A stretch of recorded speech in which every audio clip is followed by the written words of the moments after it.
বিরতির পর আবার ফিরে আসলাম কিচেন স্টার অনুষ্ঠানে। প্রিয় দর্শক, আমাদের সঙ্গে আজকে স্টুডিওতে আছেন সেলিব্রিটি শেফ অলি খান। অলি ভাই, আজকে আমাদের কি রান্না করে দেখাচ্ছেন? আজকে আমি giant king prawn with baby spinach আর জিঞ্জার রাইস উইথ পেপার। চমৎকার, থ্যাংক ইউ। আমার দর্শকরা অপেক্ষা করছেন আপনার রান্নার জন্য। Thank you. আমি এখন স্টার্ট করি। জি জি। এটা দেখতেছি আমরা এক্সট্রা ভার্জিন অলিভ অয়েল, যেহেতু এটা হেলথ কনসিয়াস। আমাদের আজকালকে লোকেরা হেলথ খুব হেলথ কনসার্ন, এবং আমরা যতটুকু কুকিং করব লেস ফ্যাট লেস অয়েল এগুলাই আমাদের কনসার্ন। তো আমি আলহামদুলিল্লাহ এখানে একটু তেল দিলাম। আমরা বেসটা একটু রেডি করি। হ্যাঁ, এটা রাইসের জন্য আমি একটু অলিভ অয়েল ইউজ করবো। হ্যাঁ, আচ্ছা, দুটো একসঙ্গে হচ্ছে। হ্যাঁ, দুটো একসাথে করে ফেলবো। এখানে আমি দেখতেছেন আপনি এখানে একটু কমিয়ে নিতে হচ্ছে, একটু কমিয়ে রাখি আমি। এখানে দেখতেছেন আমার যে কিং প্রন, আমি যেটা জায়ান্ট কিং প্রন বলে থাকি, এটা হচ্ছে কিং প্রন আন্ডার 5। আমি সেগুলা মানে একটু আগে রেডি করে রাখছি। আমি দু একটা দেখিয়ে দেবো। এটা আসলে ফিল করে এটা লেসটা কিন্তু রয়েছে এখানে। এটাকে আমি কাটতেছি, কাটে একটু রেডি করে এটাকে একটু নিয়ম হচ্ছে এটাকে ম্যারিনেট করা প্রায় ঘন্টাখানেক। যে ম্যারিনেট করে রাখেন আপনি ভালো হয়। এখানে কাটার পরে দেখবেন একটা কালো আছে এটার, সেটাকে কিন্তু করতে হয়, ক্লিন করতে হয়। ঠিক আছে? হ্যাঁ, এটা একটু বেশি গরম হয়ে যাচ্ছে। তারপরে এটা হচ্ছে আপনার ওই যে আমি একটু দেখাচ্ছি কিং প্রনটা কীভাবে রেডি করতেছে। তো লেজটা থাকবে। হ্যাঁ, লেজটা থাকবে। হ্যাঁ, এখন আমি ওই যে এই কিং প্রনটাকে একটু ম্যারিনেট করব। ঠিক আছে? তো স্পাইসটা দিব আপনারা দেখতেছেন, আপনি যে এখানে ড্রাই ক্রাশ রেড চিলি। আচ্ছা, হ্যাঁ, একটু ম্যারিনেট করব। আর সামান্য একটু মিক্স পাউডার দিয়ে দেবো। ঠিক আছে? জি। আর একটু সল্ট। এটা যদি ঘন্টাখানেক থাকে আর কি ম্যারিনেশন করে, একটু হ্যাঁ একটু টেস্টের এটা আসবে আর কি। এটা জাস্ট আমি একটু ম্যারিনেশন করলাম। তো এটা হচ্ছে কি মানে এটাতে স্পাইসটা একটু ভিতরে গেল। হ্যাঁ, আর টেস্টটা একটু ডিফারেন্ট আসবে আর কি। আপনি দেখতে পাচ্ছেন যে কীভাবে ম্যারিনেট করা হচ্ছে। হ্যাঁ, থ্যাংক ইউ। আমরা হাতটা ওয়াশ করে আসি। জি জি। নরমালি মানে কতক্ষণ রাখলে ভালো? মানে ঘন্টাখানেক তাহলে এটা ভালো। এখন আমরা এটা বেস রেডি করি। এটা কিং প্রনের বেসটা প্রথমে রেডি করতেছি। ঠিক আছে? এখানে আপনি দেখতে পাচ্ছেন যে সিড আছে, মাস্টার সিড। একটু মাস্টার সিড দিব, দেওয়ার পরে দেখবেন এটা ফুটে উঠবে। হ্যাঁ, ঠিক আছে? দেখতেছেন তো ফুটে উঠতেছে। হ্যাঁ, প্রায় 2 চামচ খানেক দিলাম। এটা একটু ফুটে উঠলে আমি এটার মধ্যে আপনার অ্যাড করব গার্লিক। এখানে দেখুন গার্লিক আছে, এটা পপ করতেছে, দেখতেছেন? হ্যাঁ, আমাদের টাইম হয়ে গেছে। এখন আমরা একটু গার্লিক এখানে অ্যাড করব, প্রায় 3 চামচের মতো গার্লিক। এটা কিন্তু আমি আগে রেডি করে রাখছি, এটা হচ্ছে ক্রাশ গার্লিক। ঠিক আছে? হ্যাঁ, এটা যখন একটু ব্রাউন হয়ে আসবে তখন আমরা এটার মধ্যে কিন্তু ওই কিং প্রনটা অ্যাড করে ফেলবো। ঠিক আছে? একটা করে কিং প্রন অ্যাড করে ফেলবো। কিং প্রনটা আমরা যখন অ্যাড করবো, হ্যাঁ দেখছেন ব্রাউন হয়ে যাচ্ছে। হ্যাঁ, এইভাবে আমি এটাকে মানে এটা একটা শেপ আসার জন্য আর কি আমি এইভাবে করতে চাচ্ছি।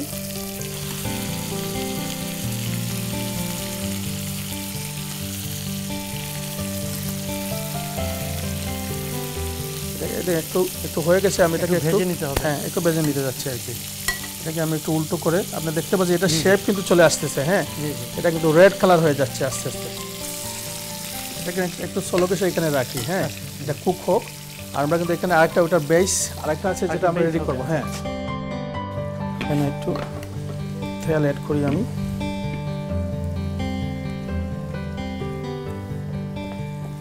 দেখেন কিং প্রনটা কিন্তু আপনার অলমোস্ট রেডি হয়ে যাচ্ছে। হ্যাঁ, ঠিক আছে? এটা রেডি হচ্ছে। আমি এখানে একটা বেসটা রেডি করি। তেলটা গরম হচ্ছে। হ্যাঁ, হিট হচ্ছে। হিট হওয়ার পরে আমি এখানে করবো কি আপনার ওইখানে শুধু একটু আদা দিব। হ্যাঁ, তেলটা এখনো গরম হয় না। মোটামুটি আমাদের কিং প্রনটা আপনি দেখতে পাচ্ছেন যে রেডি হয়ে গেছে। ঠিক আছে? এটা এইভাবে খাওয়া যাবে। এটা সুন্দর একটা মানে রং দেয়। এটা স্টারার হিসেবে আপনি ইউজ করতে পারেন। যেহেতু আমরা এটাকে বেবি স্পিনিচ দিয়ে করতেছি, এখন আমরা এটা হয়ে গেছে, সাইডে দিয়ে রেখে দিলাম। আদাটা একটু হয়ে যাচ্ছে। হ্যাঁ, এখন আমি অনিয়ন অ্যাড করবো। হ্যাঁ, অনিয়নটা একটু অ্যাড করবো। মানে একটা সস রেডি করতে হবে এটার জন্য। হ্যাঁ, আর এখানে আমরা রাইস করব। তো রাইসটা এটা হিটিংটা কেমন হচ্ছে দেখি একটু। হ্যাঁ, মোটামুটি গরম হয়ে গেছে। হ্যাঁ, তেলটা গরম হয়ে গেছে। এটা বেসিক্যালি এটা হচ্ছে জিঞ্জার এবং পেপার রাইস। হ্যাঁ, তো আমরা একটু জিঞ্জার অ্যাড করব। আর এখানে দেখছেন এটা একটু মিক্স স্পাইস আছে, রাইসটা একটু আমরা স্পাইস ইউজ করবো। এই স্পাইসগুলি আমরা লোকাল সবগুলিতে পাওয়া যায়? হ্যাঁ, সব এটাগুলো বেশি পপুলার, এখানে সব শপের মধ্যে এগুলো আপনারা পাবেন, এটা কোনো অসুবিধা নাই।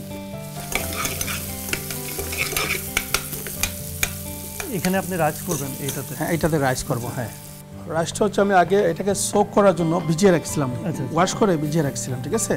তখন এটাকে আপনার এখানে দিব। তো রাইসটাকে যত আমরা ভাজবো তত জিনিসটা গিয়ে সুন্দর হবে, ঠিক মানে একটা ফ্লেভার আসবে, এটার মধ্যে একটা ফ্লেভার আসবে। পুরো রাইসটাই দিয়ে দিই, একটু মিক্স করবো।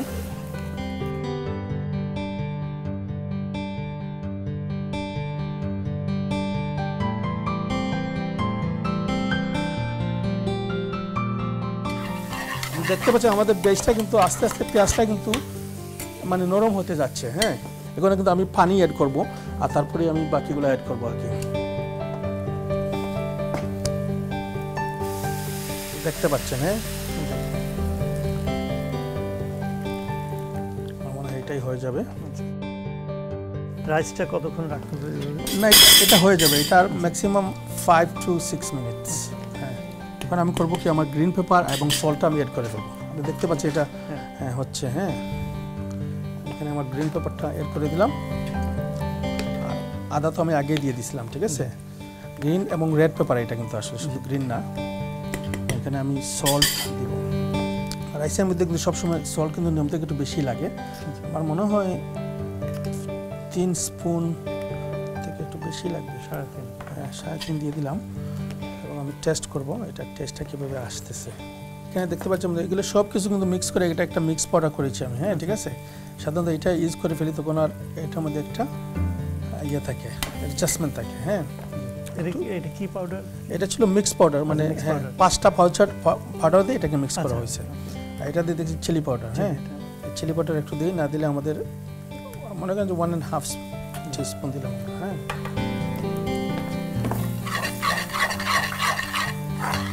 এটাতে কিন্তু আবার ওই একটু টমেটো যাবে, চপ টমেটো,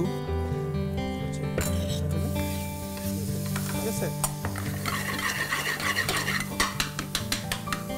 তারপরে এখানে এটা টমেটোটাতে একটু টক টাইপের একটা ফ্লেভার আসবে নাকি? হ্যাঁ হ্যাঁ, সেটাই। হ্যাঁ, এটাকে এখানে আপনি দেখতে পাচ্ছেন, এটাতে হচ্ছে আপনার ওই একটা সস, এটা হচ্ছে ওই যে টমেটো কেচাপ, তারপরে আপনার ওই সুগার আছে, তারপরে চিলি, এগুলোতে আমি একটা সস আপনার নিজের করা। হ্যাঁ, নিজের করা একটা সস। এটা দিলে আর কি একটু টেস্টটা একটু ডিফারেন্ট আসবে। দেখতে পাচ্ছেন, এটা মিক্স করবো আমরা। হ্যাঁ, এটা মোটামুটি রেডি হয়ে যাচ্ছে। দেখতে পাচ্ছি যে আমাদের রাইসটা কিন্তু নিয়ারলি রেডি হতে যাচ্ছে, ঠিক আছে। আমাদের বেস্টটা নিয়ারলি কিন্তু রেডি হয়ে গেছে। হ্যাঁ, এখানে আমি এই কিং প্রনটা দিব এখন। হ্যাঁ, কিং প্রন আপনি দেখতে পাচ্ছেন একটা একটা করে আমি একটা সরিয়ে ফেলি এখান থেকে। কিং প্রন কিন্তু আবার বেশি ওভার কুক করলে সেটা রাবার হয়ে যায়। তো কিং প্রনের নিয়ম আছে কিন্তু আপনি তার নিয়ম মতো কুক করতে হবে, সার্টেন টেম্পারেচার। হ্যাঁ, মানে এটা থেকে আবার নিয়ম থেকে বেশি কুক করে ফেলে আপনার এটা কিন্তু আমি দেখতে পাচ্ছি আমার কিং প্রনটা কিন্তু নিয়ারলি রেডি হয়ে যাচ্ছে। এখানে আমি বেশিক্ষণ রাখবো না, কারণ আমার এটা যে স্পাইসটা ওই হ্যাঁ এটাকে একটু এইভাবে রাখি। এখানে আপনি 4টা কিং প্রন, তার ওই শুধু তার জুসটা একটু ভিতরে যাবে। হ্যাঁ, ঠিক আছে। কতক্ষণ অপেক্ষা করতে হবে রান্নাটা? টোটাল প্রিপারেশন টাইম হচ্ছে আপনার 15 to 20 মিনিটস, কুকিং টাইম হচ্ছে আরও 15 মিনিটস। হ্যাঁ, ম্যাক্সিমাম 15 মিনিটস আর কি। যেহেতু আমি কিন্তু এটা কুক করছি, কিন্তু যদিও এটা কিং প্রন একসাথে করা যেত, কিন্তু আমি এটাকে 3 ডিফারেন্ট ওয়ে কুক করেছি। প্রথমে এটাকে ম্যারিনেশন করেছি, তারপরে এখানে দিয়ে ফ্রাইং প্যানের মধ্যে একটু তার ইয়েটা ফ্রাই করে ফেললাম, তারপরে এখানে সসের মধ্যে রাখলাম। এখানে ম্যাক্সিমাম 2 থেকে 3 মিনিট, বেশিক্ষণ রাখলে আবার কিং প্রন ওভার কুক হয়। দেখতে পাচ্ছি আপনি কুক হয়ে গেছে। হ্যাঁ, আমি এখানে এখান থেকে সরিয়ে ফেলবো। হ্যাঁ, কিং প্রন ডান। এখন এটার মধ্যে শুধু অ্যাড হবে আপনার ওই স্প্যানিশ। আপনি যে কিং প্রনের যে বেসটা ছিল আপনি দেখতে পাচ্ছেন যে সস, এই সসের মধ্যে আমি স্প্যানিশ আর আপনি একটু দিব, যেহেতু আমি গার্নিশ করার জন্য এটা আপনি দেখছেন বিনস। হ্যাঁ, এটা বেবি বিনস আবার। হ্যাঁ, এটা আমি ইউজ করবো এই ইয়ের মধ্যে গার্নিশের জন্য, ঠিক আছে। আমি এটাকে একটু ইউজ করি। আমার এই যে সসটা আছে না, স্পাইসটা আছে না, ওটা মিক্স করার জন্য। হ্যাঁ, মিক্স করার জন্য। হ্যাঁ, এটা হয়ে গেলেই আমার মনে হয় আমার রাইসটা হয়ে গেছে। দেখেন আমার রাইসটা পুরো রেডি হয়ে গেছে। হ্যাঁ, ঠিক আছে। রাইসটা আমি এখানে রাখবো একটু সরাইয়ে, এটা যেহেতু অফ আছে। এখানে আমার স্প্যানিশটা এখন রেডি করবো। টমেটোটা দেবো এটার মধ্যে।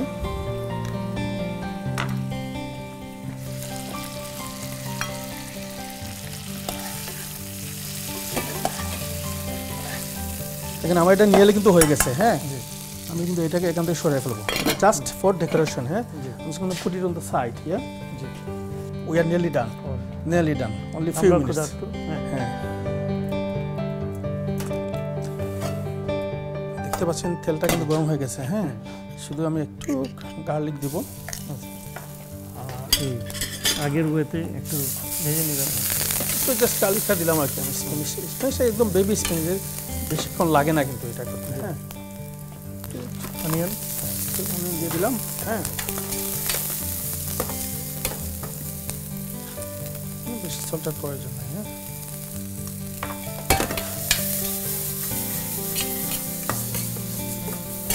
একটু রেড অনিয়ন দিই, দিলে হবে কি এটা একটু কালারফুল হয়। হ্যাঁ, জি জি।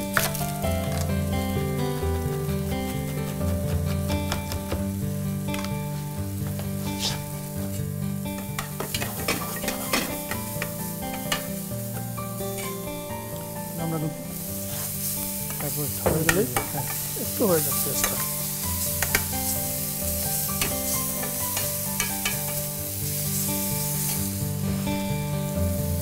পেস্টটা। এটা কিন্তু আগে আমি ওয়াশ করে রেখেছি। হ্যাঁ, ঠিক আছে। হ্যাঁ, অবশ্যই ওয়াশ করে নিতে হবে। আপনি দেখতে পাচ্ছেন আমার স্প্যানিশটা কিন্তু হয়ে গেছে। হ্যাঁ, বেশি কুক করলে কিন্তু ওভার কুক হয়ে যাবে। এটা করবো কি, এটার সাথে একটু মিক্স করে হ্যাঁ আমি এখন সার্ভ করে ফেলবো। ঠিক আছে, এটাকে এটার মধ্যে আমি দিয়ে দেবো। আমরা জাস্ট প্রনের উপর স্প্যানিশটা ছেড়ে দিলাম। আমাদের এটা হয়ে গেছে কিন্তু। হ্যাঁ, এখন আমরা ঢেকে রাখবো, জাস্ট ডেকে রাখবো। এটা আগুনে রাখতে হবে না, আগুন থেকে আমরা সরিয়ে ফেললাম। ঠিক আছে। প্রিয় দর্শক, আমাদের ডিশ রেডি হয়ে গেল। এখন জানা যাক ডিশটির নাম। অলি ভাই? হ্যাঁ, এটা হচ্ছে giant king prawn with baby spinach. Giant king prawn with baby spinach. চমৎকার চমৎকার। আমরা অবশ্যই খাবো কিছুক্ষণের মধ্যেই ডিশটা।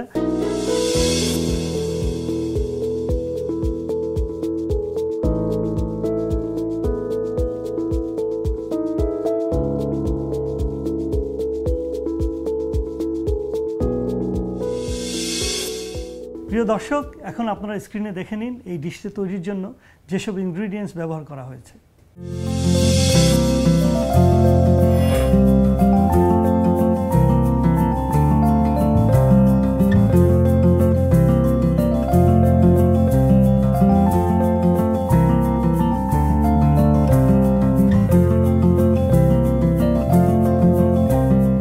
প্রিয় দর্শক, আপনারা দেখে নিলেন এই ডিশটি তৈরির জন্য যেসব ইনগ্রিডিয়েন্টস ব্যবহার করা হয়েছে। অলি ভাই, আপনি যদি এখন আমাদের দর্শকদের জন্য দুই একটা টিপস দিতেন। হ্যাঁ, আচ্ছা, দর্শকদের জন্য টিপস হচ্ছে, অনেক সময় আমরা দেখা যায় বাসায় কি হয়, আমরা 20 জন লোককে দাওয়াত দিছি, এখানে আমরা 20 জন লোকের মিট রান্না করা হয়েছে, তারপরে দেখা যাচ্ছে 20 জন আসে নাই, মাত্র 10 জন আসছে। এখন অতিরিক্ত খাবার বাসায় রয়ে গেছে, এটা কি করবেন? এটা আপনি 2 দিন 3 দিন হয়তো শেষ করতে পারবেন না। তখন এটার জন্য হচ্ছে কি, আপনি নেক্সট ডে যখন আসবে সেটার টেস্টটা কিন্তু আর এরকম থাকে না, ডিফারেন্ট হয়ে যায়। তখন আপনি এটাকে করবেন কি, আবার রিকুক করবেন। ফর এক্সাম্পল, আপনি মিট বোনা করেছেন, সেটাকে আপনি লাম জাল ফ্রাইজিতে পরিণত করতে পারেন, আর লাম দু পেঁয়াজিতে পরিণত করতে পারেন। সেটা হচ্ছে কি, আপনি একটু পেঁয়াজ রেডি করে খেটে আবার এটাকে বাগার দিয়ে তারপরে আবার ওই মিটটা ওইটাতে দিয়ে দিলেন, দিয়ে এটাকে আপনি লাম দু প্রিজার্ভ করে ফেলেন। অথবা আপনি জাল ফ্রাইজি মতো করতেছিলে দিয়ে একটু স্পাইসি করে আর গ্রিন চিলি কিছু দিয়ে আপনাকে এটাকে লাম জাল ফ্রাইজি করতে পারেন। তো এগুলো ইজি আর কি, একটা ফিশন টুইস্ট। কারণ আমরা হয় কি, রেস্টুরেন্টে যখন আমরা কাজ করি, আমাদের রান্নাটা হচ্ছে কিন্তু ডাবল ট্রিপল কুক হয়। যে আমরা একটা চিকেন টিক্কা বোনা যদি কুক করি, এটাকে প্রথমে ম্যারিনেশন করতে হয়, তারপরে এটাকে তান্দুরিতে কুক করতে হয়, তারপরে এটাকে আবার রিকুক করতে হয় পানের মধ্যে। বাসায় কিন্তু এরকম হয় না, বাসায় কিন্তু ওয়ান টাইম কুক হয়। হ্যাঁ, তো এটাকে আমরা ডিফারেন্ট করার জন্য সেই পরের দিন অন্য অতিথিকে খাওয়ানো, হ্যাঁ, অন্য অতিথিকে খাওয়াতে পারে, আবার ফ্রেশ হয়ে যাবে, ফ্রেশ লাগবে। হ্যাঁ, বলে ভাই, আপনাকে অশেষ ধন্যবাদ আমাদের অনুষ্ঠানে আসার জন্য। Thank you very much for inviting me. I really enjoyed it and I hope the young generation get some more benefit from this programme. Thank you. অবশ্যই। প্রিয় দর্শক, আমরা আজকের মতো এখানেই বিদায় নিচ্ছি। আপনারা ভালো থাকবেন, সুস্থ থাকবেন, সুন্দর থাকবেন। খোদা হাফেজ।